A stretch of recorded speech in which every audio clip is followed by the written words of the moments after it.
A19. ನನಗೆ ದಿನಾಲೂ ನಾನೀಗ ಹೋಗ್ತಾ ಬರಬೇಕಾದ್ರೆ ದಿನಾಲೂ ನಾನು ಟೋಲ್ ಕಟ್ಟಬೇಕು, ಹೋಗ್ಬೇಕಾದ್ರೆ ಟೋಲ್ ಕಟ್ಟಬೇಕು, ಬರ್ಬೇಕಾದ್ರೆ ಟೋಲ್ ಕಟ್ಟಬೇಕು. ನಾವೇನು ರೋಡ್ ಟ್ಯಾಕ್ಸ್ ಕಟ್ತಾ ಇಲ್ವಾ? ಕಾಲಾವಧಿ ಮುಗಿದಿದೆ ಇದರದ್ದು. ಇಲ್ಲಿ ಹಗಲು ದರೋಡೆ ಮಾಡ್ತಾ ಇರೋದು. ಒಂದು ಮೂಲಭೂತ ಸೌಕರ್ಯಗಳಿಲ್ಲ ಅಲ್ಲಿ ಒಂದು ಆಂಬುಲೆನ್ಸ್ ಇಡ್ಲಿಲ್ಲ, ಒಂದು ಕ್ರೈನ್ ಇಡ್ಲಿಲ್ಲ, ಒಂದು ಯಾವ್ದಾದೊಂದು ಆಕ್ಸಿಡೆಂಟ್ ಆದ್ರೆ ಇಲ್ಲಿ ಟಾಯಿಂಗ್ ಮಾಡ್ಲಿಕ್ಕೆ ಇಲ್ಲ. ನಾ ಬಿದ್ದಿದ್ದೀನಿ ಇಲ್ಲಿ 2 ಸಾರಿ ಇಲ್ಲಿ ಗೇಟ್ ಹೊಡೆದು. ಇದು ಹಫ್ತ ತರ ವಸೂಲಿ ಮಾಡ್ತಾ ಇದ್ದಾರೆ ನೋಡಿ. ಬ್ಯಾಂಗ್ಳೂರಿಂದ ಮ್ಯಾಂಗ್ಳೂರ್ವರೆಗೆ ಬರುವ ಹೈವೇ ಸಿಂಗಲ್ ಬ್ರಿಡ್ಜ್ ಅಲ್ಲಿ ಹೇಗೆ ಟೋಲ್ಗೆ ಪರ್ಮಿಷನ್ ಕೊಟ್ಟರು ಸರ್? ಅವನು ಹೆಚ್ಚು ಕಮ್ಮಿ ಹೋಗುವಂಥದ್ದು 80 ಕಿಲೋಮೀಟರ್ ಹೋಗುವಾಗ 3 ಕಡೆ ಟೋಲ್ ಕಟ್ಟಬೇಕು. ಟೋಲ್ ಗೇಟ್ ಅನ್ನ ವಿರೋಧ ಮಾಡುವವರೆಲ್ಲರೂ ಕೂಡ ಸಮಾನ ಮನಸ್ಕರು.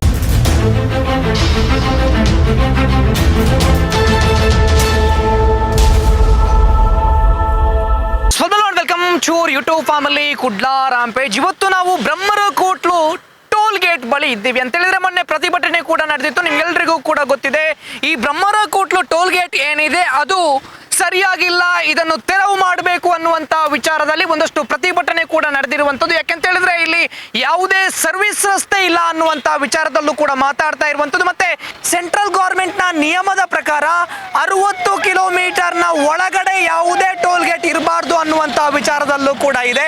ಬಟ್ ಇಲ್ಲಿ 60 ಕಿಲೋಮೀಟರ್ಗಿಂತ ಒಳಗಡೆ 30-35 ಕಿಲೋಮೀಟರ್ನಲ್ಲಿಯೇ ಟೋಲ್ ಗೇಟ್ ಆಗ್ತಾ ಇದೆ ಅನ್ನುವಂಥ ವಿಚಾರದಲ್ಲೂ ಕೂಡ ಒಂದಷ್ಟು ಜನ ಪ್ರತಿಭಟನೆ ಕೂಡ ಮಾಡಿರುವಂಥದ್ದು. ನೋಡಬೇಕು ಯಾವ ರೀತಿಯಾಗಿ ಇದಕ್ಕೆ ಸ್ಪಂದಿಸ್ತಾರೆ ನಮ್ಮ ಸಂಸದರು ನಿತಿನ್ ಗಡ್ಕರಿ ಅವರು ಅನ್ನುವಂಥ ವಿಚಾರದಲ್ಲಿ. ಡಿವೈಡರ್ ಏನಿದೆ ಇದಕ್ಕೆ ಸರಿಯಾದ ರಿಫ್ಲೆಕ್ಟರ್ಗಳು ಕೂಡ ಇಲ್ಲ. ಒಂದಷ್ಟು ಲೈಟ್ ಕಂಬಗಳು, ಒಂದಷ್ಟು ವೈರ್ಗಳು ಯಾವ ರೀತಿಯಾಗಿ ಬಿದ್ದಿದೆ ಅನ್ನುವಂಥ ವಿಚಾರದಲ್ಲಿ ನೋಡಿದ್ರೆ ಗೊತ್ತಾಗುತ್ತೆ. ಸಿಗ್ನಲ್ ಲೈಟ್ಸ್ ಕೂಡ ಇದೆ, ಇದು ಕೂಡ ಬಿದ್ದಿರುವಂಥದ್ದು. ಈ ಕಾರಣಕ್ಕಾಗಿ ಇದು ತೆರವುಗೊಳಿಸಬೇಕು. ಟೋಲ್ ಗೇಟ್ ಯಾವ ರೀತಿ ಇದೆ ಅಂತ ಹೇಳಿದ್ರೆ, ಈ ಟೋಲ್ ಗೇಟ್ ಅಲ್ಲಿ ಕೂತ್ಕೊಳ್ಳುವಂತ ವ್ಯಕ್ತಿಗಳ ಈ ವಿಧೇನಿದೆ ಡಬ್ಬ ನೋಡಿ ಒಂಥರ ಯಾವ ರೀತಿಯಾಗಿ ತುಕ್ಕು ಹಿಡಿದಿದೆ ಅನ್ನುವಂಥ ವಿಚಾರದಲ್ಲಿ ನೋಡಿ, ಕೈಯಲ್ಲಿ ಕೂಡ ಬರುತ್ತೆ ಅದು ಯಾವ ರೀತಿಯಾಗಿ ತುಕ್ಕು ಹಿಡಿದಿದೆ ಅನ್ನುವಂಥ ವಿಚಾರದಲ್ಲಿ. ಇಲ್ಲಿ ತೂತಾಗಿ ಕೂಡ ಬಿದ್ದಿರುವಂಥದ್ದು. ಇದು ನೋಡಿ, ಇಲ್ಲಿ ತೂತಾಗಿ ಬಿದ್ದಿದೆ ನೋಡಿ. ಇದಕ್ಕೆ ಅಟ್ಲೀಸ್ಟ್ ಒಂದು ಪೇಂಟ್ ಹೊಡೆಯುವಂಥದ್ದು ಅನ್ನೋದು ಏನಾದರೂ ಮಾಡಿದ್ದಾರ್ರಿ? ರಾತ್ರಿಗೆ ಗೊತ್ತಾಗುತ್ತಾ ಇದು ಕ್ಲಿಯರ್ ಇದೆಯಾ? ಮೊನ್ನೆ ಒಂದು ಬೀಚ್ ರೋಡಲ್ಲಿ ಆಕ್ಸಿಡೆಂಟ್ ಕೂಡ ಆಯಿತು, ರಿಫ್ಲೆಕ್ಟರ್ ಇರಲಿಲ್ಲ. NHAನ ಜಾವೇದ್ ಹತ್ರ ಮಾತಾಡಿ ನಂತರ ಅವರು ರಿಫ್ಲೆಕ್ಟರ್ ಏನಾದರೂ ಹಾಕಿದ್ರು ನೋಡಿ. ಯಾವ ರೀತಿಯಾಗಿ ಕೆಲಸ ಕಾರ್ಯ ನಿರಂತರವಾಗಿ ನಡೀತಾನೆ ಇದೆ. ಈ ಟೋಲ್ ಗೇಟ್ಗೆ ದುಡ್ಡು ಕೊಟ್ಟು ಹೋಗ್ಬೇಕಾ ಏನಿದೆ ಅನ್ನುವಂಥ ವಿಚಾರದಲ್ಲಿ ಪೊಲಿಟಿಕ್ಸ್ನವರು, MLAಗಳು, MP ಗಳು ಮಾತಾಡ್ತಾನೆ ಇಲ್ಲ. ಹಾಗಾದ್ರೆ ಜನರು ಯಾವ ರೀತಿಯಾಗಿ ಮಾತಾಡಬೇಕು? ಅವರ ಬೇಸರವನ್ನು, ಅವರ ಈ ಕಿಚ್ಚನ್ನು ಯಾವ ರೀತಿ ತೋರಿಸುವಂಥದ್ದು ಎಲ್ಲರೂ ಕೂಡ ಒಂದಾದ್ರೆ ಅಂತೇಳಿ. ಈ ಬಸ್ ನೋಡಿ, KSRTC ಬಸ್ಸಲ್ಲೂ ಕೂಡ ಒಂದಷ್ಟು ಜನ ಹೋಗ್ತಾರೆ, ಯಾರೂ ಕೂಡ ಇದನ್ನು ಪ್ರಶ್ನೆ ಮಾಡೋದಿಲ್ಲ ಜನಗಳು. ಬಸ್ನವರು ಕೂಡ ಅದಕ್ಕೆ ಟೋಲ್ ಕಟ್ತಾರೆ, ಅದಕ್ಕೆ ಜನರ ಟಿಕೆಟ್ ಇಂದ ದುಡ್ಡು ಪಡೆಯುತ್ತಾರೆ. ಟೋಲಿಗೆ ಅಂತ ಹೇಳಿ ಸಪರೇಟ್ ಟಿಕೆಟ್ ಅಲ್ಲಿ ದುಡ್ಡು ಪಡೆಯುತ್ತಾರೆ. ಹೀಗಾಗಿ ಜನರು ಮಾತಾಡ್ಬೇಕಲ್ವಾ? ಜನರು ಸುಮ್ಮನೆ ಇದ್ರೆ ಹೇಗೆ? ಒಂದಷ್ಟು ಜನ ವಕೀಲರು ಹೋಗ್ತಾರೆ, ಪೊಲೀಸ್ ಅಧಿಕಾರಿಗಳು ಹೋಗ್ತಾರೆ, ಅದು ಅಲ್ಲದೆ DC ಅವರು ಹೋಗ್ತಾರೆ, MLA MP ಗಳು ಹೋಗ್ತಾರೆ. ಈ ಟೋಲ್ಗೆ ಹಣ ಕಟ್ಟಬೇಕಾ? ಜನರು ಕೂಡ ಮಾತಾಡ್ತಾ ಇರುವಂತದ್ದು ಇದನ್ನೇ. ಈ ಟೋಲ್ ಬಂದಾದ್ರೆ ಎಲ್ರಿಗೂ ಕೂಡ ಖುಷಿ ಆಗುತ್ತೆ ಅಂತ ಹೇಳಿದ್ರೆ ಈ ಬಂಟ್ವಾಳ ದಕ್ಷಿಣ ಕನ್ನಡ ಜಿಲ್ಲೆಯ ಜನರನ್ನು ಕೇಳೋರೇ ಇಲ್ವಾ? MP ಅವರೇ ಮಾಡಿ ರೀಲ್ಸ್ ಹಾಕ್ತಿರಿ ಎಲ್ಲೆಲ್ಲೋ ಹೋಗಿ. ಮೊನ್ನೆ ಇವರು ಧರಣಿ ಮಾಡಿದ್ರಲ್ವಾ, ಅಲ್ಲಿಗೆ ಬಂದು ಅಟ್ಲೀಸ್ಟ್ ಒಂದು ಏನು ಎತ್ತ ಅನ್ನುವಂಥ ವಿಚಾರದಲ್ಲಿ, ನಿಮ್ಮ ಬೇಡಿಕೆ ಏನು ಅನ್ನುವಂಥ ವಿಚಾರದಲ್ಲಿ ಬಂದು ಕೇಳಿದ್ರಾ? ಬಿಡ್ರಿ ಈಗೋ, ಇದ್ರಲ್ಲೆಲ್ಲ ಈಗೋ ಬೇಕಾ? DC ಅವರೇ, ಸೆಂಟ್ರಲ್ ಗೌರ್ಮೆಂಟ್ನ ಗಮನಕ್ಕೆ ತಂದಿದ್ದೀರಾ? DC ಅವರೇ ಹೋಗ್ತಿರಲ್ವಾ ಇಲ್ಲಿ ನೀವು? ಟೋಲ್ ಕಲೆಕ್ಟ್ ಮಾಡುವಂಥದ್ದು ಮೊದಲಿಗೆ ಯಾವುದಕ್ಕೆ ಅನ್ನುವಂಥ ವಿಚಾರದಲ್ಲಿ ಅರ್ಥ ಮಾಡಿಕೊಳ್ಬೇಕು. ನಮಗೆ ಹೋಗೋಕೆ ಬರೋಕೆ ಯಾವುದೇ ಕೂಡ ಟ್ರಾಫಿಕ್ ಸಮಸ್ಯೆ ಆಗಬಾರ್ದು. ಇಲ್ಲಿ ಎಷ್ಟು ಹಂಪ್ಸ್ ಇದೆ, ಎಷ್ಟು ಡಿವೈಡರ್ ಇದೆ, ಇಲ್ಲಿ ಮೇಂಟೆನೆನ್ಸ್ ಸರಿಯಾಗಿದೆಯಾ? ಹೊಂಡ ಬಿದ್ದಿರುವಂಥದ್ದು. ಟೋಲ್ ಇಂದ ಬಂದಂತ ಹಣ ಎಲ್ಲಿ ಹೋಗುತ್ತೆ? ಇದರ ಪಕ್ಕದಲ್ಲೇ ನೋಡಿದ್ರೆ ಆ ರೋಡಲ್ಲಿ ಬ್ರಿಡ್ಜ್ ಇದೆ, ಅದರ ಬ್ರಿಡ್ಜ್ನ ಮೇಲೆ ಇರುವಂತ ರೋಡಲ್ಲಿ ಗುಂಡಿಗಳು ಇದೆ ರೀ, ಗುಂಡಿಗಳು ಬಿದ್ದಿದೆ. ಟೋಲ್ ಸಂಗ್ರಹ ಮಾಡಿದ ಮೇಲೆ ರೋಡ್ ಯಾವ ರೀತಿ ಇರಬೇಕು? ಇದು ಟೋಲ್ ಗೇಟಾ ಅಥವಾ ಗುಜರಿ ಗೇಟಾ ಅಂತೇಳಿ ಜನರು ಕೂಡ ಪ್ರಶ್ನೆ ಮಾಡ್ತಾ ಇದ್ದಾರೆ. ಜನರು ಹೇಳ್ತಾ ಇರುವಂತದ್ದು ಇದನ್ನ ಏನು ಅಂತ ಹೇಳಿದ್ರೆ, ಇವರುಗಳು ಹಗಲು ದರೋಡೆ ಮಾಡ್ತಾ ಇದ್ದಾರೆ ಇಲ್ಲಿ ಅಂತೇಳಿ. ಜನರು ಯಾಕೆ ಪ್ರಶ್ನೆ ಮಾಡ್ತಾ ಇಲ್ಲ? ಮಂಗಳೂರಿನವರು ಏನು ಮಂಗಗಳು ಅಂತೇಳಿ ತಿಳ್ಕೊಂಡಿದ್ದೀರಾ ನೀವು? ಬುದ್ಧಿವಂತರು ಹೇಳಿ ಮಂಗಗಳನ್ನಾಗೆ ಮಾಡ್ತಾ ಇದ್ದೀರಾ ನಾವು ನಮ್ಮನ್ನು. ಸೊ 16 ವೀಲರ್ನ ಓನರ್ ಅಬ್ದುಲ್ ರೆಹಮಾನ್ ನಮ್ಮ ಜೊತೆಗೆ ಇದ್ದಾರೆ, ಅವರನ್ನು ಮಾತಾಡಿಸ್ತಾ ಹೋಗ್ತೇನೆ. ಸರ್, ನಿರಂತರವಾಗಿ ಹೋಗ್ತೀರಾ ಇಲ್ಲಿ, ಟೋಲ್ ಕಟ್ಟಬೇಕು, ನಿಮ್ದು ಇದಕ್ಕೆ ಬೆಂಬಲ ಇದೆಯಾ? ಇದನ್ನು ತೆರವು ಮಾಡುವುದಕ್ಕೆ ಬೆಂಬಲ ಇದೆಯಾ ಅಂತೆ? ಇದನ್ನು ತೆರವು ಮಾಡಬೇಕೆ. ತೆರವು ಮಾಡೋದಂದರೆ ಇದು ಟೈಮ್ ಇದಕ್ಕೆ ಓವರ್ ಆಗಿದೆ. ಇದು 2007ರಲ್ಲಿ ಇದು ತೊಡಗಿದ್ದು. ಇದು ಈಗ 2017ವರೆಗೆ ಅದು 10 ವರ್ಷದ ಇದಿರ್ತದೆ ಅಂತ ನಮಗೆ ಒಂದು ಅಭಿಪ್ರಾಯ. 10 ವರ್ಷದ ಅಗ್ರಿಮೆಂಟ್ ಇರ್ತದೆ ಅವರಿಗೆ, ಇದು ರೋಡಿದ್ದು ಪ್ರಾಧಿಕಾರದ್ದು. ಈಗ 2017ರಲ್ಲಿ ಇದು ಕ್ಲೋಸ್ ಮಾಡಲಿಲ್ಲ, ಅದು ಕ್ಲೋಸ್ ಮಾಡಲಿಲ್ಲ. ಈಗ 2023, 24, 25, 26ವರೆಗೆ ಇದು ಹೀಗೆ ನಡೀತಾ ಇದೆ. ಟ್ರಾಫಿಕ್ ಇಲ್ಲಿ ಜಾಮ್ ಆಗೋದು, ಮತ್ತು ರೋಡಿದ್ದೆಲ್ಲ ವ್ಯವಸ್ಥೆ ಸರಿ ಇಲ್ಲ, ಮತ್ತು ಕಚರ ಮತ್ತು ಈಗ ಒಂದು ಬ್ಲಾಕ್ ಆದರೆ ಅರ್ಧ ಗಂಟೆ 1 ಗಂಟೆ ಇಲ್ಲಿ ನಿಲ್ಲಬೇಕು, ಫುಲ್ಲು ಜಾಮು. ಆ್ಯಂಬುಲೆನ್ಸ್ ಇಲ್ಲ, ಮತ್ತು ಏನು ಒಂದು ಟಾಯ್ಲೆಟು ಅದು ಎಂಥ ಒಂದಿಲ್ಲ ಇಲ್ಲಿ. ನಾವು ಬಂದ್ ಮಾಡಬೇಕು. ಹೌದು, ಮತ್ತೆ ನಮ್ಗೆ ಇಲ್ಲಿ ನಾವು ಲೋಕಲ್ ಟ್ಯಾಕ್ಸ್ ಎಲ್ಲ ಕಟ್ತಾ ಇದ್ದೇವೆ, ರೋಡ್ ಸರಿ ಇಲ್ಲ ಒಂದು. ಸರ್, ಟೋಲ್ ಬಂದ್ ಮಾಡ್ಬೇಕು ಅಂತ ಹೇಳಿ ಪ್ರತಿಭಟನೆ ಮಾಡ್ತಾ ಇದ್ದಾರೆ, ಏನ್ ಹೇಳ್ತೀರಿ? ಟೋಲ್ ಬಂದ್ ಮಾಡಬೇಕು ರೀ. ಯಾಕಂದರೆ ಟೋಲಿಗೆ ಅವ್ರಿಗೆ ಏನು ಲಿಮಿಟೆಡ್ ದುಡ್ಡು ತಗೊಳ್ಬೇಕಿತ್ತಲ್ಲ ಅಷ್ಟು ಅವ್ರು ತಗೊಳ್ಳಿ. ಬಟ್ ಇದು ವಸೂಲಿ ಅಂತ ಹೇಳ್ತಾರಲ್ಲ, ಆ ಥರ ಮಾಡಬಾರ್ದು. ಈಗ ನಾವೆಲ್ಲ ಲೋಕಲ್ಸಿಗೆ ನಾವು ಯಾಕೆ ಇಲ್ಲಿ ಇಷ್ಟು ರೋಡ್ ಟ್ಯಾಕ್ಸ್ ಎಲ್ಲ ಕಟ್ಟಿ ನಾವು ಯಾಕೆ ಇಲ್ಲಿ ಟೋಲ್ ದಿನ ಕಟ್ಟಬೇಕು?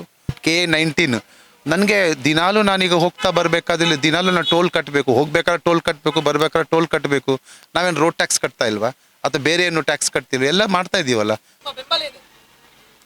ಬೆಂಬಲದ ಇನ್ನು ಎಲ್ಲ ವಸೂಲಿ ಆಗಿದ್ದಂದ್ರೆ ಇನ್ನು ನಿಲ್ಲಿಸ್ಬೋದು. ಸರ್, ಇದನ್ನು ಬಂದ್ ಮಾಡ್ಬೇಕು ಅಂತ ಹೇಳ್ತಾ ಇದ್ದಾರೆ, ಏನ್ ಹೇಳ್ತೀರಿ? ನಿಮ್ಗೆ ಬಂದ್ ಮಾಡಿದ್ರೆ ಒಳ್ಳೇದು. ಫೆಸಿಲಿಟೀಸ್ ಇಲ್ಲ, ಹೌದು, ಎಲ್ಲ ಮೇಂಟೆನೆನ್ಸ್ ಇಲ್ಲ, ದುಡ್ಡು ಮಾತ್ರ ಕರೆಕ್ಟ್. ಹೌದು, ಸುಬ್ರಹ್ಮಣ್ಯ ಹೋಗ್ತಾ ಇರ್ತೀವಿ ಮಾಮೂಲಿ, ಟೂರಿಸ್ಟ್ ಕಡೆ. ಕಷ್ಟ ಆಗ್ತದೆ. ಬೆಂಬಲ ಇದೆ ಸರ್. ಹೌದು ಸರ್. ಒಂದು ಹೋಗಿ ಬರಲಿಕ್ಕೆ ಒಂದು 150-200 ರೂಪಾಯಿ ಕೊಡಬೇಕು ಅಷ್ಟೇ, ಇಲ್ಲದಿದ್ದರೆ ಗಲಾಟೆ ಮಾಡ್ತಾರೆ.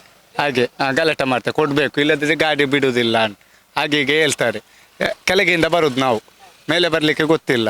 ಡೈಲಿ ಹೀಗೆ ಕೊಟ್ಟರೆ ವರ್ಷಕ್ಕೆ ಎಷ್ಟಾಯಿತು? ಲಾಸ್ ಆಗ್ತಾಯಿದೆ. ಇದಕ್ಕೆ ಕೊಡಬೇಕು. ಸರಿ ಇಲ್ಲ. ರೋಡ್ ಒಂದು ಟಾಲ್ ಅಂದರೆ ಹೆಂಗೆ ಇರಬೇಕು? ಈ ಬ್ಯಾಂಗ್ಳೂರು ಟಾಲಲ್ಲಿ ಉಂಟು, ಅದು ದುಡ್ಡು ಹೇಗೆ ಉಂಟು ಟಾಲ್? ಒಂದು ರೋಡ್ ಸಹ ಅಷ್ಟು ಕ್ಲಿಯರ್ ಆಗಿ ಉಂಟು. ಇಲ್ಲಿ ರೋಡ್ ಇಲ್ಲ, ಏನೂ ಇಲ್ಲ, ಮತ್ತೆ ಯಾಕೆ ಸರ್ ಈ ಟಾಲ್? ಏನ್ ಸರ್, ಈ ಟೋಲ್ ಬಂದ್ ಮಾಡ್ಬೇಕು ಅಂತ ಹೇಳಿ ಹೇಳ್ತಾ ಇದ್ದಾರೆ, ಏನ್ ಹೇಳ್ತೀರಿ? ಬಂದ್ ಮಾಡಬೇಕು ಅಂತ ಒಮ್ಮೆ ಇಲ್ಲಿ ಪ್ರತಿಭಟನೆ ಮಾಡಿದ್ವಿ, ಆದರೆ ಇನ್ನೂ ಏನು ಪ್ರಯೋಜನ ಆಗಲಿಲ್ಲ. ಅದು ಹೌದು, ಏನು ಮಾಡ್ತಾರೆ ಗೊತ್ತಿಲ್ಲ. ಬಂದ್ ಮಾಡಬೇಕು. ತುಂಬ ತೊಂದರೆ ಆಗ್ತಾಯಿದೆ, ತುಂಬ ತೊಂದರೆ ಆಗ್ತದೆ. ಇಲ್ಲಾಂದರೆ ಯಾವುದೇ ವ್ಯವಸ್ಥೆ ಇಲ್ಲ. ಟೋಲ್ ಸೈಡಲ್ಲಿ ಸರ್ವಿಸ್ ರೋಡ್ ಇಲ್ಲ, ಇಲ್ಲಿ ರೋಡ್ ಕೂಡ ಸರಿ ಇಲ್ಲ. ಇಲ್ಲಿಂದ ಹಿಂದ್ಗಡೆ ಇದು ಒನ್ ವೇ ಇರೋದು, ಸಿಂಗಲ್ ರೋಡ್ ಇರೋದು, ಹಾಗಾಗಿ ತುಂಬ ತೊಂದರೆ ಆಗ್ತಾಯಿದೆ. ಆದಷ್ಟು ಬೇಗ ಬಂದ್ ಮಾಡಿದರೆ ಸಾರ್ವಜನಿಕರಿಗೆ ತುಂಬ ಉಪಕಾರ ಆಗ್ಬೋದು. ಖಂಡಿತ ಇದೆ, ಎಲ್ಲರ ಬೆಂಬಲ ಇದೆ. ಕಾಲಾವಧಿ ಮುಗಿದಿದೆ ಇದರದ್ದು. ಇಲ್ಲಿ ಹಗಲು ದರೋಡೆ ಮಾಡ್ತಾ ಇರೋದು. ಒಂದು ಮೂಲಭೂತ ಸೌಕರ್ಯಗಳಿಲ್ಲ ಅಲ್ಲಿ ಒಂದು ಆಂಬುಲೆನ್ಸ್ ಇಡಲಿಲ್ಲ, ಒಂದು ಕ್ರೈನ್ ಇಡಲಿಲ್ಲ, ಒಂದು ಯಾವುದಾದೊಂದು ಆಕ್ಸಿಡೆಂಟ್ ಆದರೆ ಇಲ್ಲಿ ಟಾಯಿಂಗ್ ಮಾಡಲಿಕ್ಕೆ ಇಲ್ಲ. ಅಲ್ಲದೆ ಈ ರೋಡನ್ನು ಒಂದು ಎಲ್ಲಿ ನೋಡಿ, ಇದು ಈ ಟೋಲ್ ತೆಗೆಯುವ ಸ್ಥಳ ನೋಡಿ ನೀವು ಸರಿಯಾಗಿ, ಎಲ್ಲ ಬಿದ್ದಿರೋದು. ನಮ್ಮದು ಮನೆ ಇಲ್ಲೇ ಕೆಳಗಡೆ, ನಮಗೂ ಬಿಡುವುದಿಲ್ಲ. ಈ ಫಾಸ್ಟ್ಯಾಗ್ ಮುಖಾಂತರ ನಮ್ಮ ಹಣವನ್ನು ಕಟ್ ಮಾಡ್ತಾ ಇದ್ದಾರೆ ಇವರು. ಇದು ಕಾಲಾವಧಿ ಮುಗಿದಿದೆ. ಇಲ್ಲೊಂದು ಸುಸಜ್ಜಿತವಾದ ಇದೊಂದು ಟೋಲ್ ಅಲ್ಲ, ಇದು ಆದಷ್ಟು ಬೇಗ ಬಂದಾಗಬೇಕು. ಇಂಥ ಒಂದು ಅಭಿವೃದ್ಧಿ ಮಾಡಿದಂಥ ರಸ್ತೆ ಇದಲ್ಲ. ಬೇರೆ ಕಡೆಗೆ ಕಂಪೇರ್ ಮಾಡಿದರೆ ನಾವು ಇಡೀ ಇಂಡಿಯಾ ಸುತ್ತಿದ್ದೇವೆ, ನಮಗೆ ಗೊತ್ತುಂಟು. ಇಲ್ಲಿ ಅಷ್ಟು ವರ್ಸ್ಟ್ ಟೋಲ್ ಎಲ್ಲೂ ಇಲ್ಲ. ಇದು ದಕ್ಷಿಣ ಕನ್ನಡ ಜನರನ್ನು ಮೂರ್ಖರನ್ನಾಗಿ ಮಾಡಿಸಿದ್ದು. ಎಲ್ಲಿ ಇದು ಮೂರ್ಖರನ್ನಾಗಿ ಮಾಡಿದ್ದೇವೆ ನಾವು. ಟೋಲ್ ಗೇಟ್ ಬಂದಾಗಬೇಕು ಅಂತೇಳಿ ಹೇಳ್ತಾ ಇದ್ದಾರೆ, ಏನು ಹೇಳ್ತೀರಿ? ಬಂದಾಗಬೇಕು. ಯಾಕೆ ಅಂದರೆ ಇಲ್ಲಿ ರೋಡೆಲ್ಲ ನೋಡಿ ಒಮ್ಮೆ ಎಲ್ಲ ಸರಿ ಇಲ್ಲ. ನಾ ಬಿದ್ದಿದ್ದೀನಿ ಇಲ್ಲಿ 2 ಸರಿ, ಇಲ್ಲಿ ಗೇಟ್ ಹೊಡೆದು. ಹಾಂ, ಮತ್ತೆ ಈಗ ಗಾಡಿ ಒಂದು ಸಾಧಾರಣ ದೂರವರೆಗೆ ನಿಂತರೆ ಮತ್ತೆ ಅವರು ಓಪನ್ ಮಾಡಬೇಕು. ನಿಜವಾಗ್ಲೂ ಇಲ್ಲಿ ಓಪನೇ ಮಾಡೋದಿಲ್ಲ. ಇಲ್ಲಿ ದೂರ ಇರೋವರೆಗೆ ಇಲ್ಲಿ ಬ್ಲಾಕಿ, ಅವರ ಹಣಕ್ಕೆ ಇದು ಕೊಡದೆ ಕಳಿಸೋದೇ ಇಲ್ಲ. ಅದೊಂದು. ಮತ್ತೆ ಒಂದು ಆಂಬುಲೆನ್ಸ್ ಬಂದರೆ ಅದಕ್ಕೊಂದು ಬೇರೆ ರಸ್ತೆ, ಅದು ಏನಿಲ್ಲ. ಮತ್ತು ಇಲ್ಲಿಗೆ ಒಂದು ಬ್ಯಾರಿಕೇಡ್ ಹಾಕಿದ್ದಾರೆ, ಅದಕ್ಕೆ ಪೈಂಟ್ ಇಲ್ಲ. ಅದಕ್ಕೆ ಸ್ಟಿಕ್ಕರ್ ಒಂದು ಲೈಟ್ ಹೊಡೆದ ರಿಫ್ಲೆಕ್ಟ್ ಹೊಡೆಯುವಂಥ ಸ್ಟಿಕ್ಕರ್ ಏನಿಲ್ಲ. ಇದು ತುಂಬ ಇದೆ. ಮತ್ತು ಅಲ್ಲಿ ಇಲ್ಲಿ ಗುಂಡಿ ಇದು ಇಡೀ ದಿನ ಕೆಲಸ ಏನಾದರೂ ಹೇಳಿದರೆ ಕೆಲಸ ಆಗ್ತಿದೆ, ಇಂಪ್ರೂವ್ಮೆಂಟ್ ಆಗ್ತದೆ, ಅದು ಇದಂತ ಹೇಳ್ತಾ ಇರ್ತಾರೆ. ಮತ್ತು ವರ್ಷ ಹೇಳಲಿಕ್ಕೇನಿಲ್ಲ, ಅದು ದಿನಾಲು ಕೆಲಸ ಆಗ್ತಾ ಇರ್ತದೆ ವರ್ಷ ಪೂರ್ತಿ. ಅದು ಕೂಡ ಏನು ಬರುವ ರೋಡಿಗೆ ಹೊಯ್ಗೆ ಇದು ಸಿಮೆಂಟ್ ಎಲ್ಲ ಹಾಕಿ ಕೆಲಸ ಆಗ್ತಾ ಇರ್ತದೆ. ಅದರಲ್ಲಿ ಏನು ಹೇಳಲಿಕ್ಕೆ ಇಲ್ಲ. ಇಲ್ಲಿ ನೀವು ಯಾವಾಗ ಬಂದು ನಿಮಗೆ ಕೆಲಸ ನೋಡಲಿಕ್ಕೆ ಸಿಗ್ತದೆ. ಗಲಾಟೆ ಎಂಬುದು ಡೈಲಿ ಆಗ್ತಾನೆ ಇರ್ತದೆ ಇಲ್ಲಿ. ಜನರು ಹಣ ಕೊಡಲಿಲ್ಲ ಹಾಗೆ ಹೀಗೆ ಅಂತ. ಜನರು ಹಣ ಕೊಡೋದು ಹೇಗೆ? ಒಬ್ಬರು ಕರೆಕ್ಟ್ ಇದ್ದರೆ ಹಣ ಕೊಡ್ಬೋದು, ಒಂದು ರೂಲ್ಸ್ ಎಲ್ಲ ಫಾಲೋ ಮಾಡಿದ್ರೆ ಹಣ ಕೊಡ್ಬೋದು. ಇಲ್ಲಿಗೆ ರೂಲ್ಸೇ ಇಲ್ಲ, ಹೇಗೆ ಅಂತ ಹಣ ಕೊಡೋದು? ಯಾವಾಗಲೂ ನೋಡುವಾಗ ಇಲ್ಲಿ ಬ್ಲಾಕು ನೋಡಿ, ಅಲ್ಲಿ ಬ್ರಿಡ್ಜಲ್ಲಿ ಬರುವಾಗ ಇಷ್ಟಿಷ್ಟು ದೊಡ್ಡ ಹೊಂಡ ಇದೆ, ಅದನ್ನು ಕ್ಲೀನ್ ಮಾಡಿ ಅದನ್ನು ಪ್ಯಾಚ್ ವರ್ಕ್ ಮಾಡುವ ಇವರಿಗೆ ಆಗುವುದಿಲ್ಲ. ಯಾಕೆಂದ್ರೆ ನೋಡಿ, ಯಾವಾಗಲೂ ನೋಡುವಾಗ ನೋಡಿ, ನಾವು ಕೂಡ ರಿಕ್ಷಾದವರು ಕೂಡ ಹೋಗ್ಲಿಕ್ಕೆ ಕೂಡ ಆಗುವುದಿಲ್ಲ. ಯಾಕಂದ್ರೆ ಒಂದೇ ಸೈಡಲ್ಲಿ ಈ ಸರ ಹೊಂಡ ಥರ ಇರ್ತದೆ, ಪಲ್ಟಿ ಹಾಕುವ ಸಂಭವ ಇದೆ. ಇದು ಹಫ್ತ ಥರ ಉಸುಲಿ ಮಾಡ್ತಾ ಇದ್ದಾರೆ ನೋಡಿ. ಬ್ಯಾಂಗ್ಳೂರಿಂದ ಮ್ಯಾಂಗ್ಳೂರ್ವರೆಗೆ ಬರುವ ಹೈವೇ ಸಿಂಗಲ್ ಬ್ರಿಡ್ಜಲ್ಲಿ ಹೇಗೆ ಟೋಲ್ಗೆ ಪರ್ಮಿಷನ್ ಕೊಟ್ಟರು ಸರ್? ಮತ್ತೆ ಅಲ್ಲಿ ಹೊಲಲ್ಲಿ ಟೋಲ್ ಗೇಟ್ ಆಗ್ತಿದೆ. ಅಲ್ಲಿಂದ ಇಲ್ಲಿಗೆ ಇರೋದು ಖಾಲಿ ಡಿಫರೆನ್ಸ್ 40 ಕಿಲೋಮೀಟರ್, 38 ಕಿಲೋಮೀಟರ್ ಇರೋದು. ಅದು ಅದಕ್ಕಿಂತ ಒಂದು 60 ಕಿಲೋಮೀಟರ್ ಬೇಕಲ್ವಾ? ಒಂದು NH ಅವರದ್ದು ಇದು ರೂಲ್ಸ್ ಇದೆ, 60 ಕಿಲೋಮೀಟರ್ ಬೇಕಂತ. ಇದು 40 ಕಿಲೋಮೀಟರ್ ಇರೋದು. ಇದು ಯಾವ ಕಾರಣಕ್ಕೆ ಇದು ಕ್ಲೋಸ್ ಮಾಡ್ಬೇಕಂತ ಎಲ್ಲರೂ ಹೇಳ್ತಿದ್ದಾರೆ. ಆದಷ್ಟು ಬೇಗ ಇದು ಕ್ಲೋಸ್ ಮಾಡಿದ್ರೆ ಇಲ್ಲಿಂದ ಜನಸಾಮಾನ್ಯರಿಗೆ ಸ್ವಲ್ಪ ಹೆಲ್ಪ್ ಆಗ್ಬೋದು ಅಂತ ಹೇಳ್ತಾ ಇದ್ದೀನಿ ಸರ್. ಯಾವ್ದು ಇಲ್ಲ, ಮೈಂಟೆನೆನ್ಸ್ ಇಲ್ಲಲ್ಲ ಸರ್. ಎಷ್ಟು ವರ್ಷ ಆಯ್ತು, ಏನು ಮೈಂಟೆನೆನ್ಸ್ ಇದೆ? ಒಂದು ರೋಡ್ ಆದ್ರೆ ರಿಪೇರಿ ಮಾಡಿದ್ರೆ ಅದ್ರಾಗ್ಬೋದಲ್ಲ. ಒಂದು ರೋಡ್ ಸಹ ರಿಪೇರಿ ಮಾಡಿರೋದಿಲ್ಲ. ಮತ್ತೆ ಒಂದು ಸ್ಟ್ರೀಟ್ ಲೈಟ್ ಇಲ್ಲ, ಯಾವ್ದು ಒಂದು ಕಾಮಗಾರಿ ಸಹ ಇಲ್ಲ. ಸುಮ್ನೆ ಇಲ್ಲಿ ಹಣ ಮಾಡ್ತಿರೋದು.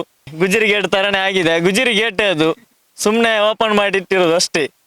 100% ಸರ್, ಅದು ಮಾಡ್ತಾ ಇದ್ದಾರೆ ಅಗಲದ ರೋಡ್. ಸೊ ಇದಿಷ್ಟು ಜನರು ಕೂಡ ಮಾತಾಡ್ತಾ ಇರುವಂತದ್ದು ಅಂತ ಹೇಳಿದ್ರೆ, ಇದು ಟೋಲ್ ಗೇಟ್ ಕರೆಕ್ಟ್ ಆಗಿ ಮೇಂಟೆನೆನ್ಸ್ ಕೂಡ ಮಾಡ್ತಾ ಇಲ್ಲ. 60 ಕಿಲೋಮೀಟರ್ನ ಒಳಗಡೆ ಟೋಲ್ ಗೇಟ್ ಕೂಡ ಇದೆ. ಮತ್ತೊಂದಷ್ಟು ಕೂಡ ರಿಪೇರಿ ನಿರಂತರವಾಗಿ ಡೈಲಿ ನಡೀತಾನೆ ಇರುತ್ತೆ. ಏನಿದು ಅನ್ನುವಂಥ ವಿಚಾರದಲ್ಲಿ ಇದು ಟೋಲ್ ಗೇಟ್ ಅಲ್ಲ, ಇದು ಗುಜರಿ ಗೇಟ್ ಅನ್ನುವಂಥ ವಿಚಾರದಲ್ಲೂ ಕೂಡ ಜನರು ಹೇಳ್ತಾ ಇದ್ದಾರೆ. ಅದೇ ರೀತಿ ಗಡ್ಕರಿ ಅವರು ಕೇರಳಕ್ಕೆ ಆದೇಶ ಮಾಡೋಕ್ಕಾಗುತ್ತೆ, ಇಲ್ಲಿಗೆ ಯಾಕೆ ಮಾಡೋಕೆ ಆಗುದಿಲ್ಲ ಅನ್ನುವಂಥ ಪ್ರಶ್ನೆ ಕೂಡ ಮೂಡುವಂಥದ್ದು. ಗಡ್ಕರಿ ಅವರು ಅಂದರೆ ಅಭಿನಂದನೆಗಳನ್ನು ಕೂಡ ಸಲ್ಲಿಸ್ತಾರೆ. ಅದು ಟೋಲ್ ಗೇಟ್ ಎಲ್ಲ ಓಡ್ದಾದ್ಮೇಲೆ ಗಡ್ಕರಿ ಅವರಿಗೆ ಅಭಿನಂದನೆಗಳು ಅಂತೇಳಿ. ಏನಿದು ಬೂಟಾಟಿಕೆಯಾ? ಇದನ್ನು ಯಾಕಾದ್ರೆ ನಿಮಗೆ ತೆರವು ಮಾಡಲಿಕ್ಕೆ ಆಗುದಿಲ್ಲ ಅನ್ನುವಂಥ ಪ್ರಶ್ನೆ ಕೂಡ ಮೂಡುವಂಥದ್ದು. ಸೊ ಹಾಗಾಗಿ ಜನರು ಆಕ್ರೋಶವನ್ನು ಕೂಡ ವ್ಯಕ್ತಪಡಿಸ್ತಾ ಇದ್ದಾರೆ. ಯಾರೂ ಕೂಡ ಮಾತಾಡ್ತಾ ಇಲ್ಲ ಅಂತ ಹೇಳಿದ್ರೆ ನಾವೇನು ಮಾತಾಡಿ ಪ್ರಯೋಜನ ಅಂತೇಳಿ. ಸೊ ಹಾಗಾಗಿ ಕಾದು ನೋಡೋಣ. 15 ದಿವಸ ಟೈಮ್ ಕೂಡ ಕೊಟ್ಟಿದ್ದಾರೆ, ಎಲ್ರಿಗೂ ಮನವಿಯನ್ನು ಕೂಡ ಕೊಟ್ಟಿದ್ದಾರೆ. ಏನು ಮಾಡ್ತಾರೆ ಅಂತೇಳಿ. ಇಲ್ಲ ಅಂತ ಹೇಳಿದ್ರೆ ಆ ಸಮಾನ ಮನಸ್ಕರ ಟೀಮ್ ಏನಿದೆ ಅದು ಧರಣಿ ಸತ್ಯಾಗ್ರಹವನ್ನು ಕೂಡ ಮಾಡುತ್ತೆ ಅನ್ನುವಂಥ ವಿಚಾರದಲ್ಲೂ ಕೂಡ ಹೇಳ್ತಾ ಇರುವಂಥದ್ದು. ಕಾದು ನೋಡೋಣ ಏನು ಮಾಡ್ತಾರೆ ಅಂತೇಳಿ. ನಮ್ಮ ಜೊತೆಗೆ ಇದರ ಬಗ್ಗೆ ಮಾತಾಡೋಕೆ ಮುನೀರ್ ಕಾಟಿಪಲ್ಲಾರ್ ಅವರು ಇದ್ದಾರೆ. ಅವ್ರ ಹತ್ರ ನಾನು ಮಾತಾಡಿಸ್ತಾ ಹೋಗ್ತೇನೆ. ಸರ್, ಯಾತಕ್ಕೋಸ್ಕರ ಈ ಬ್ರಹ್ಮರಕೋಟ್ಲು ಟೋಲು ತೆರವು ಮಾಡಬೇಕು ಅಂತ ಹೇಳಿ ನೀವು ಪ್ರತಿಭಟನೆ ಮಾಡ್ತಾ ಇದ್ದೀರಿ ಅಂತ ಹೇಳಿ? ಒಂದು, ಈ ಟೋಲ್ ಗೇಟು ಕಳೆದ 2 ದಶಕಗಳಿಂದ ಕಾರ್ಯಾಚರಣೆ ಮಾಡ್ತಾ ಇದೆ. ಇದು ಬಹಳ ಕಡಿಮೆ ಬಜೆಟ್ನಲ್ಲಿ ನಿರ್ಮಾಣ ಮಾಡಿದಂಥ ರಸ್ತೆ. ಯಾವುದೇ ಸರ್ವಿಸ್ ರಸ್ತೆಗಳಾಗಲಿ, ಅಂಡರ್ ಪಾಸು, ಫ್ಲೈಓವರ್ಗಳಾಗಲಿ ಯಾವುದೂ ಇಲ್ಲದಂಥ ಒಂದು ಸಾಮಾನ್ಯ ಬಜೆಟ್ನ ರಸ್ತೆ. ಈ ರಸ್ತೆಗೆ 2 ದಶಕಗಳಷ್ಟು ದೀರ್ಘಕಾಲ ಅದರ ಟೋಲ್ ಸಂಗ್ರಹ ಮಾಡಿಯೂ ಕೂಡ ಅದರಲ್ಲಿ ಹಣ ವಾಪಸ್ ಬಂದಿಲ್ಲ ಅಂದರೆ ಯಾರೂ ಕೂಡ ಒಪ್ಲಿಕ್ಕೆ ಸಾಧ್ಯ ಇಲ್ಲ. ಈ ದೀರ್ಘ ಅವಧಿ ಕಾಲ ಇದನ್ನು ಬಳಕೆದಾರರಿಂದ ಹಣ ಸಂಗ್ರಹ ಮಾಡಿರೋದ್ರಿಂದ, ಹಾಕಿರುವಂಥ ಹಣ ಕೂಡ ಜನ ಬಡ್ಡಿ ಸಮೇತ ವಾಪಸ್ ಕೊಟ್ಟಿರೋದ್ರಿಂದ ಆ ಟೋಲ್ ಗೇಟನ್ನು ಮುಚ್ಚಬೇಕು ಅನ್ನುವಂಥದ್ದು ಒಂದು ಪ್ರಧಾನ. ಅದರ ಜೊತೆಯಲ್ಲಿ ಆ ಟೋಲ್ ಗೇಟಿನಲ್ಲಿ ಮೂಲಭೂತ ಸೌಲಭ್ಯಗಳ ಕೊರತೆಗಳು ಬಹಳಷ್ಟಿದೆ.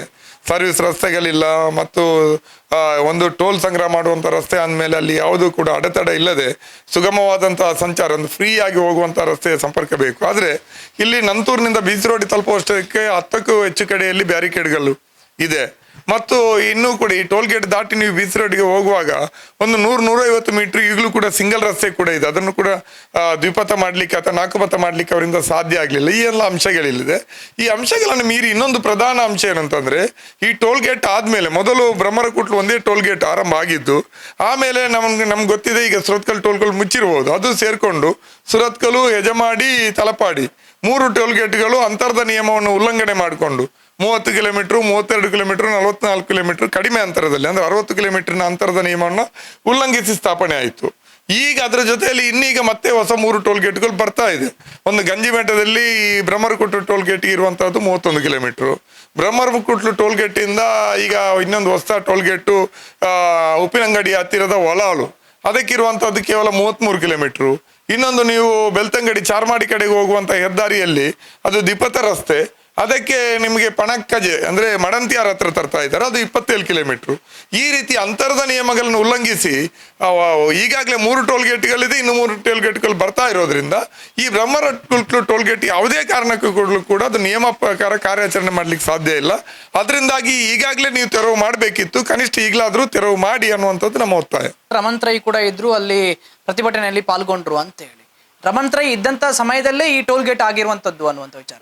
ಅದು ಎಲ್ಲ ಸಮಾನ ಮನಸ್ಕ ಸಂಘಟನೆಗಳು ಒಟ್ಟು ಸೇರಿ ಒಂದು ಟೋಲ್ಗೇಟ್ ತೆರವು ಬ್ರಹ್ಮರಕೋಟ್ಲು ಟೋಲ್ಗೇಟ್ ತೆರವು ಹೋರಾಟ ಸಮಿತಿ ಅಂತ ನಾವು ರಚನೆ ಮಾಡಿದ್ದೀವಿ. ಅದರ ಮೂಲಕ ಹೋರಾಟವನ್ನು ಮಾಡ್ತಾ ಇದ್ದೀವಿ. ಅದಕ್ಕೀಗ ನಮ್ಮ ರಮಣಾಥ್ ರೈಗಳು ಅದರ ಗೌರವಾಧ್ಯಕ್ಷರಾಗಿದ್ದುಕೊಂಡು ಅದಕ್ಕೆ ನೇತೃತ್ವವನ್ನು ನೀಡ್ತಾ ಇದ್ದಾರೆ. ಇಲ್ಲಿ ಈ ಆರೋಪ ಏನಿದೆ, ನಮ್ಮ ನಿನ್ನೆ ಪಾರ್ಲಿಮೆಂಟ್ ಮೆಂಬರ್ ಅವರು ಬ್ರಿಜೇಶ್ ಚೌಟ ಅವರು ಮಾತಾಡ್ತಾ ಆರೋಪವನ್ನು ಮಾಡಿದ್ದಾರೆ. ರಮಣಾಥ್ ರೈಗಳವರು ಇಲ್ಲಿ 2013ರಿಂದ 2018ರವರೆಗೆ ಉಸ್ತುವಾರಿ ಸಚಿವರಾಗಿದ್ದರು. ಅವರು ಅವಾಗ ಅದನ್ನು ತೆರವು ಮಾಡುವ ಪ್ರಯತ್ನ ಮಾಡಬೇಕಿತ್ತು. ಹೀಗೆ ಟೋಲ್ ಗೇಟ್ ಎದುರುಗಟ್ಟು ನಿಂತ್ಕೊಂಡು ಬೊಬ್ಬೆ ಹಾಕೋದು ಅಂತ ಕೇಳಿದ್ದಾರೆ. ಇದು ತೀರಾ ಸಾಮಾನ್ಯವಾದಂಥ ಒಂದು ಪ್ರತಿಕ್ರಿಯೆ ಅನ್ನೋ ರೀತಿಯಲ್ಲಿ ಬಂದಿದೆ ಹೊರತು ಅದರಲ್ಲಿ ಯಾವುದೇ ರೀತಿಯಾದಂಥ ತೂಕ ಇಲ್ಲ ಆರೋಪದಲ್ಲಿ. ಯಾಕೆಂದರೆ ರಮಣಾಥ್ ರೈಗಳು ಕೇಂದ್ರ ಸರ್ಕಾರದಲ್ಲಿ ಸಚಿವರಾಗಿರಲಿಲ್ಲ, ಅವರು ರಾಜ್ಯ ಸರ್ಕಾರದಲ್ಲಿ ಸಚಿವರಾಗಿದ್ದರು, ವಿಧಾನಸಭಾ ಸದಸ್ಯರಾಗಿದ್ದರು. ಅವರಿಗೆ ಅದರಲ್ಲಿ ಹೆಚ್ಚು ಅಧಿಕಾರ ಇರೋದಿಲ್ಲ. ಏನಿದ್ರು ಪಾರ್ಲಿಮೆಂಟ್ ಮೆಂಬರು ಮತ್ತು ಕೇಂದ್ರ ಸರ್ಕಾರಕ್ಕೆ ಸಂಬಂಧಪಟ್ಟದ್ದು NHAಗಳು. ಅದರಿಂದಾಗಿ ರಮಣಾಥ್ ರೈಗಳ ಮೇಲೆ ಆರೋಪ ಮಾಡೋದ್ರ ಮೇಲೆ ಯಾವುದೇ ಹುರುಳಿಲ್ಲ. ಒಂದು ಬಹಳ ಪ್ರಧಾನವಾಗಿ 1991ರಿಂದ BJPಯಲ್ಲಿ ಪಾರ್ಲಿಮೆಂಟ್ ಮೆಂಬರ್ ಇದ್ದಾರೆ. 91ರಲ್ಲಿ ಧನಂಜಯ ಕುಮಾರ್ ಗೆದ್ದ ಮೇಲೆ ಸತತವಾಗಿ 9-10 ಇಲೆಕ್ಷನ್ಗಳಲ್ಲಿ ಪಾರ್ಲಿಮೆಂಟ್ ಎಲೆಕ್ಷನಲ್ಲಿ BJP ಗೆದ್ದಿದೆ. ನಡುವೆ ಸದಾನಂದ ಗೌಡರು ಇದ್ರು, ನಳಿನ್ ಕುಮಾರ್ ಕಟೀಲ್ ಇದ್ರು, ಈಗ ಬ್ರಿಜೇಶ್ ಚೌಟ ಅವರಿದ್ದಾರೆ. ಈ ಪಾರ್ಲಿಮೆಂಟ್ ಮೆಂಬರ್ಗಳವರು ಇದನ್ನು ಪ್ರಧಾನವಾಗಿ ನೋಡಬೇಕಿತ್ತು. ಇಲ್ಲಿ ನಮ್ಮ ದಕ್ಷಿಣ ಕನ್ನಡ ಜಿಲ್ಲೆಯಲ್ಲಿ ಬಂದಂಥ ಎಲ್ಲ ಹೆದ್ದಾರಿಗಳು, ಟೋಲ್ ಗೇಟ್ಗಳು, ಅದರ ಸಮಸ್ಯೆಗಳ ಬಗ್ಗೆ ಒಂದು ಅಧಿಕಾರಯುತವಾಗಿ ಒಂದು ತೀರ್ಮಾನವನ್ನಕ್ಕೆ ಬರಲಿಕ್ಕೆ ಸಾಧ್ಯ ಇದ್ದದ್ದು ಪಾರ್ಲಿಮೆಂಟ್ ಮೆಂಬರ್ಗಳಿಗೆ ಅಲ್ಲಿ. ಆದರೆ ಅದರಲ್ಲಿ BJPಯ ಪಾರ್ಲಿಮೆಂಟರಿ ಮೆಂಬರ್ಗಳು ನಮ್ಮನ್ನ ಪ್ರತಿನಿಧಿಸಿದವರು ವಿಫಲರಾಗಿದ್ದಾರೆ. ಆ ವೈಫಲ್ಯಕ್ಕೆ ಇವತ್ತು ರಮಣಾಥ್ ರೈ ಅವರ ತಲೆಗೆ ಅದನ್ನು ಕಟ್ಟಿ ಅನ್ನೋ ಪ್ರಯೋಜನ ಇಲ್ಲ. ಈಗಲಾದರೂ ಕೂಡ ಎಚ್ಚೆತ್ತುಕೊಳ್ಬೇಕು. ಈಗಿನ ಪಾರ್ಲಿಮೆಂಟ್ ಸದಸ್ಯರು ಹಳೆಯ ಟೋಲ್ ಗೇಟ್ ಏನಿದೆ, ಬ್ರಹ್ಮರಕೋಟ್ಲು ಟೋಲ್ ಗೇಟು, ಅದು ನ್ಯಾಯಬದ್ಧವಾಗಿ ಮುಂದುವರಿಬೇಕೋ ಇಲ್ವೋ ಅನ್ನುವಂಥ ಪ್ರಶ್ನೆಗೆ ಉತ್ತರ ಕೊಡಬೇಕು. ಹಿಂದಿನವರು ಏನು ಮಾಡಿದ್ರು ಅಂತಲ್ಲ. ಇವತ್ತು ಯಾರ ವಿರುದ್ಧ ಆರೋಪ ಮಾಡಿ ಪ್ರಯೋಜನ ಇಲ್ಲ. ನಾವು ಮೊನ್ನೆ ಧರಣಿಯಲ್ಲಿಯೂ ಕೂಡ ಯಾರ ವಿರುದ್ಧ ಕೂಡ ನಾವು ನಿಂದನೆಯೋ ಆರೋಪವನ್ನು ಮಾಡಲಿಲ್ಲ. ಎಲ್ಲರೂ ಸೇರಿ ಈ ಸಮಸ್ಯೆಯನ್ನು ಬಗೆಹರಿಸಬೇಕು. ನಾವು ಇವತ್ತು ಸಂಘಟನೆಗಳಿರ್ಬೋದು, ಸಮಾನ ಮನಸ್ಕ ಸಂಘಟನೆಗಳು ಮತ್ತು ವಿರೋಧ ಪಕ್ಷಗಳು ನಾವು ಬೀದಿಗಿಳಿದು ಹೋರಾಟವನ್ನು ಮಾಡ್ತೀವಿ, ಗಿರಣಿ ಎಲ್ಲ ಮಾಡ್ತೀವಿ. ಆಡಳಿತ ಪಕ್ಷದಲ್ಲಿರುವಂಥ ಕೇಂದ್ರ ಸರ್ಕಾರವನ್ನು ಪ್ರತಿನಿಧಿಸುವಂಥ ಪಕ್ಷದ MP ಗಳಿರ್ಬೋದು, MLAಗಳಿರ್ಬೋದು, ಅವರು ಅವ್ರದೇ ನೆಲೆಯಲ್ಲಿ ಪ್ರಯತ್ನ ಮಾಡ್ಬೋದಲ್ವ. ಅವರಿಗೆ ಬೀದಿಗೆ ಬಂದು ಹೋರಾಟ ಮಾಡಲಿಕ್ಕೆ ಆಗದೇ ಇರ್ಬೋದು, ಅವ್ರದ್ದೇ ಕೇಂದ್ರ ಸರ್ಕಾರ ಇದೆ, ಮಾಡಲಿಕ್ಕೆ ಆಗದೇ ಇರ್ಬೋದು. ಆದರೆ ಅವ್ರದೇ ನಿಟ್ಟಿನಲ್ಲಿ ಪ್ರಯತ್ನಗಳನ್ನ ಮಾಡ್ಬೋದು. ಕೇಂದ್ರ ಸರ್ಕಾರದ ಮಂತ್ರಿಗಳನ್ನ ಕಾಣ್ಬೋದು, ಹೆದ್ದಾರಿ ಪ್ರಾಧಿಕಾರದ ಮೀಟಿಂಗ್ಗಳನ್ನು ಮಾಡ್ಬೋದು. ಅಲ್ಲಿ ಸಾರಿ ತಪ್ಪುಗಳು, ನಿಯಮಗಳ ಬಗ್ಗೆ ಚರ್ಚೆ ಮಾಡಿಕೊಂಡು ಅದರಲ್ಲಿ ತೀರ್ಮಾನ ಮಾಡಿ, ನಿರ್ಣಯ ಮಾಡಿ ಕೇಂದ್ರ ಸರ್ಕಾರಕ್ಕೆ NHAಗೆ ಕಳಿಸ್ಬೋದು. ನಿಯಮಬದ್ಧವಾಗಿ ಕಾರ್ಯಾಚರಣೆ ಮಾಡೋ ರೀತಿಯಲ್ಲಿ ಮಾಡ್ಬೋದು. ಆದರೆ ಅದನ್ನು ಮಾಡದೆ ಆರೋಪ ಮಾಡೋದ್ರಲ್ಲಿ ಏನೋ ಅರ್ಥ ಇಲ್ಲ ಅನ್ನುವಂಥದ್ದು. ಆವಾಗ ಏನಾಯಿತು, 30 ವರ್ಷದಿಂದ ಯಾರು ಏನು ಮಾಡಿದ್ರು, ಟೋಲ್ ಗೇಟ್ ಬರುವಾಗ ಯಾರು ಏನು ಮಾಡಿದ್ರು ಅನ್ನುವಂಥದ್ದು ಇವತ್ತು ಅಪ್ರಸ್ತುತ. ಈಗ ಅದು ಇರಬೇಕೋ ಬೇಡವೋ ಅನ್ನುವಂಥ ಪ್ರಶ್ನೆ. ಅದರಿಂದಾಗಿ ಇಲ್ಲಿ ಎಲ್ಲರೂ ಇದರ ಬಗ್ಗೆ ಕೈ ಜೋಡಿಸಬೇಕು. ಎಲ್ಲ ವಿದ್ಯಾರ್ಥಿ ಸಂಘಟನೆಗಳಿದೆ, ಯಾಕೆ ಇರಬೇಕು? ಈಗ ವಿದ್ಯಾರ್ಥಿಗಳು ಕೂಡ ಕಟ್ಟಬೇಕಲ್ಲ, ಬಸ್ಗಳಲ್ಲಿ ಹೋಗುವಾಗ ಕೂಡ ಟೋಲ್ ಕಟ್ಟಲೇಬೇಕು. ನೀವು ನೈಟು 200, 300, 400ರಷ್ಟು ಬಸ್ಸುಗಳು ಬೆಂಗಳೂರಿಗೆ ಹೋಗ್ತವೆ. ಎಲ್ಲರೂ ಕೂಡ ಅಲ್ಲಿ ಟೋಲ್ ಕಟ್ಟಬೇಕು. ಆ ದರವನ್ನು ಯಾರ ಮೇಲೆ ಹಾಕ್ತಾರೆ? ಪ್ರಯಾಣಿಕರ ಮೇಲೆ ಹಾಕ್ತಾರೆ. KSRTC ಬಸ್ಸು ದಿನ ಬೆಳ್ತಂಗಡಿ, ಉಪ್ಪಿನಂಗಡಿ, ಕಡಬ, ಸುಬ್ರಹ್ಮಣ್ಯ, ಪುತ್ತೂರು ಅಂತ ದಿನ KSRTC ಬಸ್ಸುಗಳು, ಕಾಂಟ್ರಾಕ್ಟ್ ಕ್ಯಾರೇಜ್ ಬಸ್ಸುಗಳು ಓಡಾಡ್ತವೆ. ಅವರು ಟಿಕೆಟ್ ಮೇಲೆ ಟೋಲ್ ಸೆಸ್ ಅಂತ ಹಾಕ್ತಾರೆ. ಅದರಿಂದ ಯಾರು ಕೂಡ ಇದರಿಂದ ಬಚಾವಾಗೋದಿಲ್ಲ. ಅಲ್ಲಿ 2 ವೀಲರಲ್ಲಿ ಹೋಗೋರನ್ನು ಬಿಟ್ಟರೆ ಇನ್ನೆಲ್ಲರಿಗೂ ಕೂಡ ಟೋಲ್ ಕಟ್ಟಲಿಕ್ಕೆ ಇದೆಯಲ್ಲ. ಮತ್ತು ಇದೆಲ್ಲರ ಸಮಸ್ಯೆ. ಇನ್ನು 6 ಟೋಲ್ ಗೇಟ್ ಕಾಲ ಆದಮೇಲೆ ನಮ್ಮ ಜಿಲ್ಲೆಯಲ್ಲಿ ಪರಿಸ್ಥಿತಿ ಹೇಗಿರ್ಬೋದು?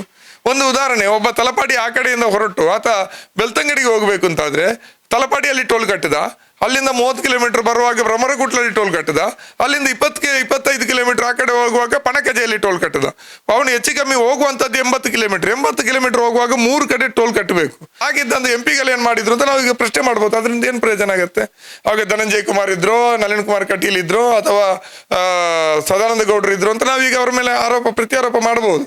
ಅದರಿಂದ ಏನು ಪ್ರಯೋಜನ ಆಗಲ್ಲ. ಈಗ ನೀವಿದ್ದೀರಿ, ಆ ಸಮಸ್ಯೆಯನ್ನು ಬಗೆಹರಿಸಲಿಕ್ಕೆ ನಿಮ್ಮ ಜವಾಬ್ದಾರಿಯನ್ನು, ನಿಮ್ಮ ಕರ್ತವ್ಯವನ್ನು ನಿರ್ವಹಿಸಿ. ನಾವು ನಮ್ಮ ಕರ್ತವ್ಯವನ್ನು ಮಾಡ್ತೀವಿ ಅನ್ನುವಂಥ ಪ್ರಶ್ನೆ ಇರುವಂಥದ್ದು. ಈಗ ಇಲ್ಲಿ ಸಮಾನ ಮನಸ್ಕರು ಮಾತ್ರ ಓಡಾಡುವಂಥದ್ದಲ್ಲ ಸರ್.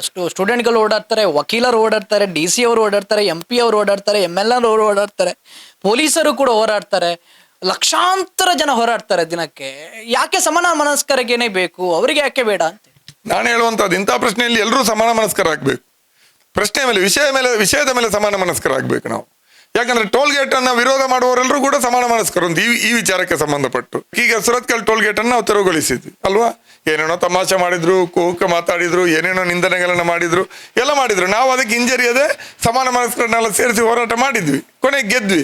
ಈಗ ಟೋಲ್ ಗೇಟ್ ಹೋದ್ಮೇಲೆ ಇಲ್ಲ ಅವರು ಹೋರಾಟ ಮಾಡಿ ಗೆದ್ದೋದಿಲ್ಲ, ನಾವು ಟೋಲ್ ಕೊಟ್ಟು ಹೋಗ್ತೀವಿ ಅಂತ ಯಾರಾದರೂ ಇದಕ್ಕೆ ಸ್ಕ್ಯಾನ್ ಮಾಡಿ ದುಡ್ಡು ಕಳಿಸ್ತಾರ ಇವರಿಗೆ NHA ಅವರಿಗೆ? ಇಲ್ವಲ್ಲ. ಎಲ್ಲರೂ ಫ್ರೀಯಾಗಿ ಓಡಾಡ್ತಾ ಇದ್ದಾರೆ, ಎಲ್ರಿಗೂ ಸಂತೋಷ ಅಲ್ವಾ? ಯಾರಿಗಾದ್ರೂ ಬೇಜಾರು ಇದಿಲ್ಲ ನಮಗಾಗಿ ನಾವು ಟೋಲು ಕಟ್ಟಿ ಹೋಗ್ಬೋದು, ದೇಶ ಅಭಿವೃದ್ಧಿ ಆಗಬೇಕು, ಇಲ್ಲೊಂದು ಡಬ್ಬಿ ಇಡಿ ನಾವು ದುಡ್ಡು ಹಾಕ್ತೀವಿ ಅಂತ ಹೇಳುವವರು ಯಾರಾದ್ರೂ ಇದ್ದಾರಾ? ಇಲ್ವಲ್ಲ. ಎಲ್ರಿಗೂ ಅದ್ರ ಅನುಕೂಲ ಸಿಕ್ಕಿದೆ. ನಮ್ಮನ್ನ ತಮಾಷೆ ಮಾಡಿದವರಿಗೆ, ನಮ್ಮನ್ನು ವಿರೋಧ ಮಾಡಿದವರಿಗೆ, ನಮ್ಮ ವಿರುದ್ಧ ಏನೇನೋ ಆರೋಪಗಳನ್ನ ಮಾಡಿದವರಿಗೂ ಕೂಡ ಸುರತ್ಕಲ್ ಟೋಲ್ ಗೇಟ್ ತೆರವಾದ್ಮೇಲೆ ಅದ್ರ ಅನುಕೂಲ ಆಗಿದೆ. ಕುಂಬ್ಳೆ ಅರಿಕ್ಕಾಡಿಯಲ್ಲಿ ತೋರಿಸಿದ್ರಲ್ಲ ಕೇರಳದ ಜನ, ನಮ್ಮದೇ ತುಳುನಾಡಿನ ಜನ ತೋರಿಸಿದ್ರಲ್ಲ, ಆ ಒಗ್ಗಟ್ಟನ್ನು ನಾವು ಐಕ್ಯತೆಯನ್ನು ತೋರಿಸಬೇಕು. ಅದು ಚುನಾವಣೆಯ ರಾಜಕೀಯ ಸಬ್ಜೆಕ್ಟ್ ಆಗಬೇಕು. ಬಹುಶಃ ಕೇರಳದಲ್ಲಿ ತಕ್ಷಣ ಚುನಾವಣೆ ಇದೆ, ಅದರಿಂದಾಗಿ ಜನರ ಆಕ್ರೋಶ, ಜನರ ಮಾತುಗಳನ್ನು ನೋಡಿ ತಕ್ಷಣ ತೀರ್ಮಾನ ಮಾಡಿ ಅರಿಕ್ಕಾಡಿಯ ಟೋಲ್ ಗೇಟ್ ಅನ್ನು ಬಂದ್ ಮಾಡಿದ್ರು. ಅರಿಕ್ಕಾಡಿಯಲ್ಲಿ ಬಂದ್ ಮಾಡಬಹುದಾದ್ರೆ ಇಲ್ಲಿ ಯಾಕೆ ಬಂದ್ ಮಾಡಬಾರ್ದು? ಅದಕ್ಕಿಂತಲೂ ಕೆಟ್ಟ ಸ್ಥಿತಿಯಲ್ಲಿರುವಂಥ ಟೋಲ್ ಗೇಟು, ಅದಕ್ಕಿಂತಲೂ ಹೆಚ್ಚು ನಿಯಮ ಉಲ್ಲಂಘಿಸಿರುವಂಥ ಟೋಲ್ ಗೇಟ್ ಅಲ್ವಾ. ಅದರಿಂದಾಗಿ ಆ ಮಾದರಿಯನ್ನ ದಕ್ಷಿಣ ಕನ್ನಡ ಜಿಲ್ಲೆಯ ಜನ, ತುಳುನಾಡು ಜನ ಅನುಸರಿಸಬೇಕು. ಬದುಕಿನ ಪ್ರಶ್ನೆಯಲ್ಲಿ ಒಂದಾಗಿ ಧ್ವನಿ ಎತ್ತಲಿಕ್ಕೆ, ರಾಜಕೀಯವನ್ನು ಬದಿಗಿಟ್ಟು ಆಲೋಚನೆ ಮಾಡಲಿಕ್ಕೆ ಕಲಿಬೇಕು ಅನ್ನುವಂಥದ್ದು ನಮ್ಮ ವಿನಂತಿ.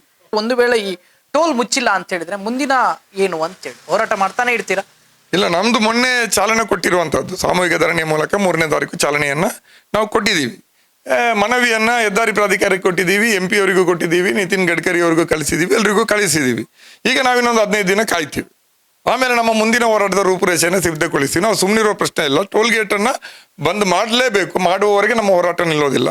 ಬಹಳ ಪ್ರಧಾನವಾಗಿ ನಮ್ಮ ವಿನಂತಿ ಅಥವಾ ನಮ್ಮ ಆಗ್ರಹ ಏನಂದ್ರೆ, ಒಂದು ಹೆದ್ದಾರಿ ಪ್ರಾಧಿಕಾರದ ಸಭೆ ಕರೀರಿ.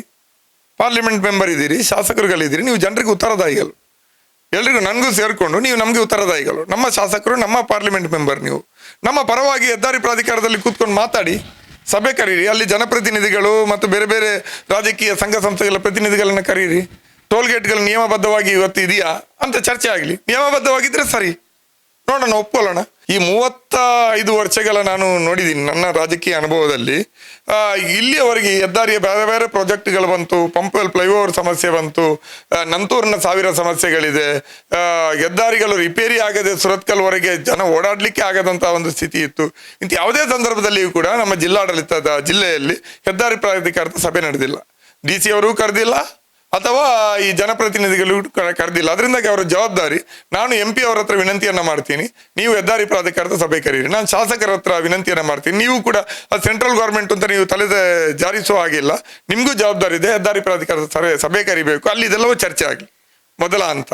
ಇಲ್ಲ, ನಾವು ಅದಕ್ಕೆಲ್ಲ ತಲೆ ಬಾಗೋದಿಲ್ಲ, ನಾವು ಇದರ ಬಗ್ಗೆ ತಲೆ ಕೆಡಿಸ್ಕೊಳ್ಳೋದಿಲ್ಲ, ಅವ್ರಿಗೆ ಮಾಡಿದ ಅವರ ಮಾಡಿದ್ರ, ಇವರು ಮಾಡಿದ್ರ, ಆ ಕಾಲದಲ್ಲಿ ಈ ಕಾಲದಲ್ಲಿ ಇತ್ತು ಅಂತ ಟೋಲ್ ಗೇಟ್ ತೆರವಿನ ವಿಚಾರದಲ್ಲಿ ಮೀನಾಮೇಷ ಮಾಡಿದ್ರೆ ನಾವು ಮುಂದಿನ ಹಂತದಲ್ಲಿ ಹೋರಾಟಗಳನ್ನ ತೀವ್ರಗೊಳಿಸ್ತೀವಿ. ಮತ್ತು ನಾವು ಈ ಹೋರಾಟದಲ್ಲಿ ಸುರತ್ಕಲ್ ಮಾದರಿಯಲ್ಲಿ ಅನಿರ್ದಿಷ್ಟಾವಧಿ ಧರಣಿ ಕೊಡ್ಲಿಕ್ಕೂ ನಾವು ಸಿದ್ಧತೆಗಳನ್ನ ಮಾನಸಿಕವಾಗಿ ಇವತ್ತು ಸಿದ್ಧತೆಗಳನ್ನ ಮಾಡ್ಕೊಂಡಿದ್ದೀವಿ.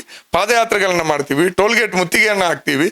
ಸುರತ್ಕಲ್ನಲ್ಲಿ ಮಾಡಿದ ರೀತಿಯಲ್ಲೇ ನೇರ ಕಾರ್ಯಾಚರಣೆಗೆ ಕೂಡ ಕರೆ ಕೊಡುವಂತ ರೀತಿಯ ಆಲೋಚನೆಗಳು ಮಾಡ್ತಾ ಇದ್ದೀವಿ. ನಮಗೆ ಬಹಳ ದೊಡ್ಡ ರೀತಿಯಾದಂತಹ ಬೆಂಬಲಗಳು ಬರ್ತಾ ಇದೆ. ಮೊನ್ನೆ ಸಾಂಕೇತಿಕ ಧರಣಿಗೆ ಒಂದು 700-800 ಜನ ಬಂದು ಸೇರಿದ್ದಾರೆ ಅನ್ನುವಂಥದ್ದು ಜನರಿಗೆ ಈ ಟೋಲ್ ಗೇಟ್ಗಳ ವಿರುದ್ಧ ಎಷ್ಟು ಆಕ್ರೋಶ ಇದೆ ಅನ್ನುವಂಥದ್ದನ್ನ ಪ್ರತಿಬಿಂಬಿಸ್ತಿದೆ. ಅದರಿಂದಾಗಿ ನಾವು ಸುಮ್ಮನೆ ಕೂತ್ಕೊಳ್ಳುವಂತ ಪ್ರಶ್ನೆ ಇಲ್ಲ.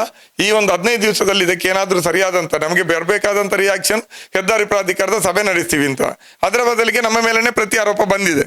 ಇರ್ಲಿ, ನಾವು ಇನ್ನೊಂದು 15 ದಿವಸ ಕಾಯ್ತೀವಿ. ನಮ್ಗೆ ಆ ಕುರಿತು ಏನಾದರೂ ಪಾಸಿಟಿವ್ ಆದಂತ ಅಂಶಗಳು ಬರೆದಿದ್ರೆ ನಾವು ಮುಂದಿನ ಹಂತದ ಹೋರಾಟವನ್ನು ಮತ್ತಷ್ಟು ತೀವ್ರವಾಗಿ, ಮತ್ತಷ್ಟು ಜನರನ್ನು ಒಳಗೊಂಡು ಸಾವಿರಾರು ಜನರ ಭಾಗವಹಿಸಿಕೆಯಲ್ಲಿ ನಾವು ಹೋರಾಟವನ್ನು ಮುಂದುವರಿಸ್ತೀವಿ. ಅಂತೂ ಟೋಲ್ ಗೇಟ್ ತೆರವಾಗದೆ ನಾವು ವಿಶ್ರಮಿಸೋದಿಲ್ಲ ಅನ್ನುವಂಥದ್ದು ನಮ್ಮ ದೃಢವಾದ ತೀರ್ಮಾನ.